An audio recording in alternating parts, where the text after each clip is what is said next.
pause today, hopefully, to remember the soldiers, sailors, airmen, and Marines who gave their lives in service to this country. Parades, ceremonies, all kinds of tributes were commemorating this Memorial Day, even as U.S. service members still fight overseas. Mark Albert reports from Washington.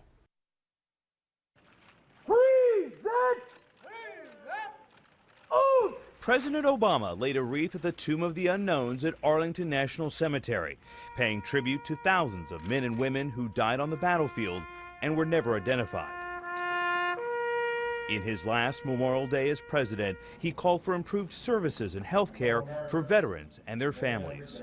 For us, the living, those of us who still have a voice, it is our responsibility, our obligation, to fill that silence with our love and our support and our gratitude, and not just with words, but with our actions. Here at the World War II Memorial, a ceremony paid tribute to the more than 400,000 American service members who died between 1941 and 1945. A 100-foot American flag was unfurled at the USS Intrepid Sea, Air, and Space Museum in New York City, and wreaths were thrown in the Hudson River. At the White House, the POW MIA flag flew at half-staff in memory of the more than 82,000 U.S. service members since World War II who are still listed as missing.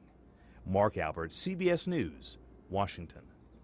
You may have heard this if you went to one of these observances today. Memorial Day originally started as Decoration Day. It started right after the Civil War. It became a federal holiday, you may know this, in 1971. Now it's observed on the last Monday in May, honoring U.S. service members who died in all wars. Here in the upstate, take a look. People found their own unique ways to salute the men and women who sacrificed their lives. We spotted these people dressed as soldiers, holding these flags on the overpass at the Pelham Road exit. We also caught up with another man waving flags in front of his home in Spartanburg. It's the utmost importance. We're remembering Memorial Day today, but it's every day for me, for my friends, and those who didn't come home from Vietnam, those who gave the full measure sacrifice.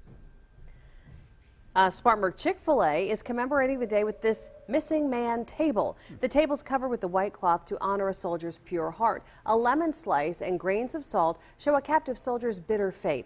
The empty chair represents missing soldiers, and while the white candle stands for peace and the red rose as the hope that the missing will one day return. Today holds a very different meaning for some upstate families this year. Just last month, friends and family said goodbye to Jeffrey Sempler. Is the Marine from Woodruff killed in a helicopter crash in Hawaii. Friends and family say they'll remember his bravery and leadership. Charlie Pinnell from Anderson died earlier this month from injuries he got in Iraq back in 2008. He was in the Army for 12 years, deployed 3 times. Pinnell had dedicated his time to helping other wounded war veterans. The unemployment